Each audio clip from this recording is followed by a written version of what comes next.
बहुत बहुत स्वागत है आज के स्पेशल कार्यक्रम में। आज हम बात करेंगे सीजरियन डिलीवरी का जो मुहूर्त है उसके लिए कुछ खास तिथियों की हम लोग चर्चा करेंगे।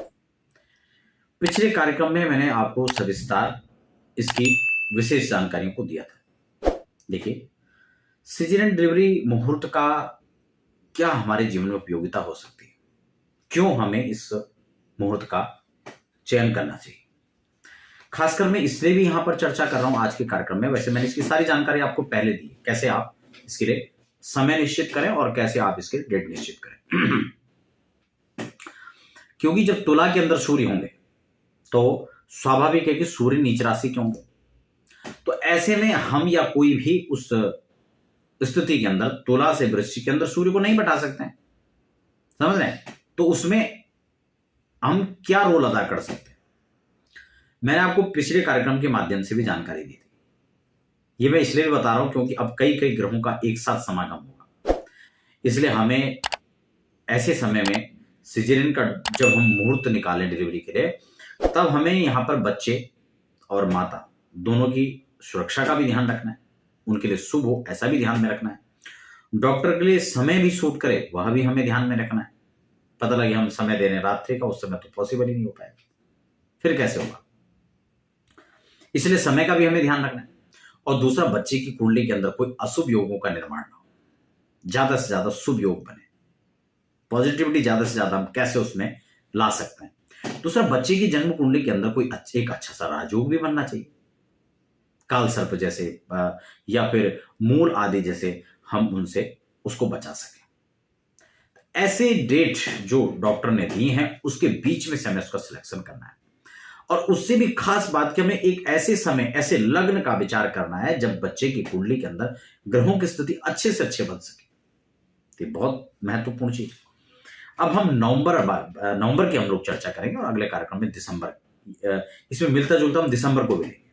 देखिए, नवंबर के अंदर आप देखिए तो कार्तिक का महीना चल रहा है, ठीक है ना।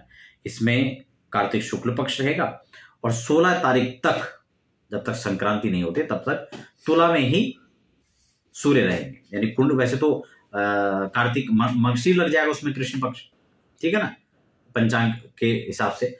लेकिन देखा जाए तो तुला पर ही जो है सूर्य रहेंगे, सूर्य जो है तुला राशि पर रहेंगे। तो ऐसे में तो कार्तिक का महीना माना जाएगा, तुलार के कार्तिक कहा जाएगा, और फिर सूर्य उसमें नीच के हो जाएंगे। ऐसे में फिर हमें बहुत आवश्यक हो जाता है कि हम चंद्रमा की स्थिति को बहुत मजबूत बनाएं, क्योंकि जन्म कुंडली के अंदर सूर्य और चंद्रमा दो नेत्र के समान आप कह सकते हैं, और नेत्र नहीं है तो पूरा जहान व्यर्थ है, कुछ भी नहीं, तभी तो हम इस दुनिया को देख पाएंगे। तो इसलिए सूर्य और चंद्रमा दो अहम चीज है। तो इसमें हमें इन चीजों का खासकर ध्यान रखना है, और कैसे हम डेट का चयन करें मैं आपको भी बताने वाला हूं। दूसरे, मैंने आपको ये बता दिया कि बच्चे की जन्म कुंडली के अंदर ऐसे लग्न में हमें ध्यान देना है, ऐसे समय का हमें चयन करना है जब बच्चे की जन्म कुंडली हो तो कोई अच्छा से योग बन पाए, ठीक है ना। तो यहां पर मैं आपको कुछ तारीख यहां पर बता देता हूं जो आप चयन कर सकते हैं। दूसरा, यहां पर आपको ये भी ध्यान रखना है कि अपने शहर के, इसमें 2-3 चीजें, बच्चे के माता पिता की जो डिटेल है उसकी उसमें आवश्यकता पड़ने वाली है आपको, उनके राशि के अनुसार क्या शुभता उस दिन पड़ रही है, सिजेरियन के लिए उस दिन मुहूर्त की क्या स्थिति है, ठीक है ना, वो भी उसमें देखना है।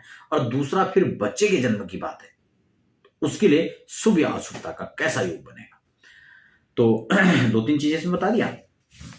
ज्यादा जानकारी के लिए आप उस वीडियो को देख सकते हैं, उसमें मैंने बहुत विस्तार से आपको उदाहरण सहित बताया। तो अब देखिए, यहां पर चंद्रमा की स्थिति को हम कैसे मजबूत कर सकते हैं, जो बहुत उत्तम तिथियां मैं उसकी यहां पर चर्चा करूंगा।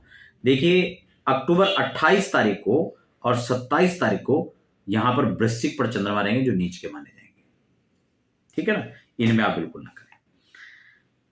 अब यहां पर जो है, देखिए कुछ एक मैं पिछले कमेंट में पढ़ रहा था, उन्होंने वीडियो पूरा नहीं देखा। हमने क्या कहा कि डॉक्टर्स जो डेट यहां पर दे रहे हैं उनमें से हम चयन कर रहे हैं, और उसमें से भी चयन करने के बाद आपको यह भी ध्यान रखना है कि हमें ऐसा नहीं कि उसमें पेन स्टार्ट हो गया और आपने तो डेट ही कुछ और निकाल दिया, पहले बात का निकाल दिया।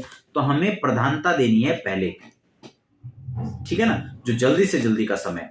और फिर उसमें बीच का भी हमें समय देख लेना है और फिर हमें कोशिश करना है कि उस डेट से पहले हम कर पाए, ठीक है ना।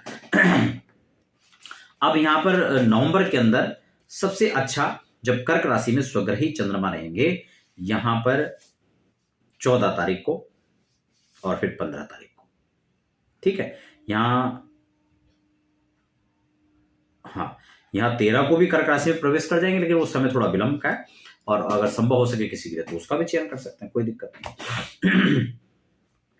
बाकी इसमें लग्न और उस दिन की कुंडली, क्योंकि वो तो बहुत विस्तार हो जाएगा, मैं चाहूं भी तो आपको एक कुंडली यहाँ पर बना के मैं नहीं आपको बता सकता हूँ कि कौन कौन से लगन है, ठीक है ना, क्योंकि उसके लिए लंबा कैलकुलेशन करना पड़ेगा, सारे ग्रहों को स्थापित करना पड़ेगा, लग्नों के हिसाब से उनको ग्रह स्पष्ट की करना पड़ेगा और फिर उनको आपको समय बताना पड़ेगा और फिर इतना कर भी दें तो हो सकता है कि आपके शहर के हिसाब से उस दिन जो हम लगन साधन कर रहे हैं वो थोड़ा हटके हो, ठीक है ना।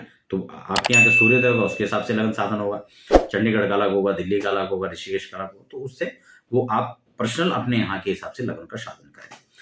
तो ये 2 तिथियां ठीक है। उसके बाद यहाँ पर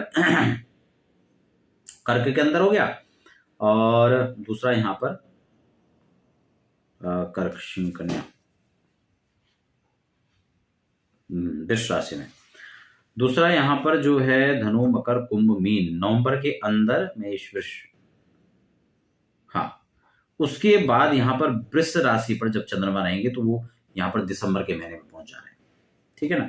उसके बीच में कुंभ है, मीन है, मित्र राशियों में भी चलेगा, ठीक है ना। यहाँ पे वृश्चिक है, खासकर देखिए कुछ चीजें जैसे कि 23 तारीख को वृश्चिक लगन में रहेंगे तो इसको आप अवॉइड कर दें, ठीक है ना। 24 में भी वृश्चिक में रहेंगे, 25 में फिर यहाँ पर ठीक रहेगा, धनु राशि में चले जाएंगे, उसमें भी मित्र राशियों का संयोग मिलेगा तो ज्यादा अच्छा रहेगा, ठीक है। जैसे कि मकर कुंभ मीन 2 दिसंबर को है, धनु, हाँ जैसे कि धनु राशि है, यहां पर जो है 25 और 26 में धनु में रहेंगे तो बृहस्पति की राशि पर चंद्रमा रहेंगे, तो ये भी एक धनयोग अच्छा योग माना जाएगा। तो ये कुछ डेट जो मैं आपको यहां पर बता रहा हूं, जैसे कि बुध के राशि पर भी ठीक है और तुला की राशि पर, शुक्र की राशि तुला, ये 21 और 22, ठीक है ना। कन्या में 20 में परिवर्तन हो जाएगा कन्या से, तो 21-22 ये तिथि भी आएगी। तो ये जो है 4, 5, 6 डेट जो यहां पर मैंने आपको बताई है, इस दिन चंद्रमा की स्थिति कुछ ठीक रहेगी। बाकी उस दिन का जो लग्न निकलेगा और लग्न में भी ग्रह स्थितियों को अगर हम देखें, क्योंकि यहां पर अभी देखें आप सूर्य है, शुक्र है, बुध है, ये एक साथ यहां पर चल रहे हैं, बृहस्पति हालांकि यहां पर इससे हट के हैं, तो ये सब चीजें जो हैं मीन, हाँ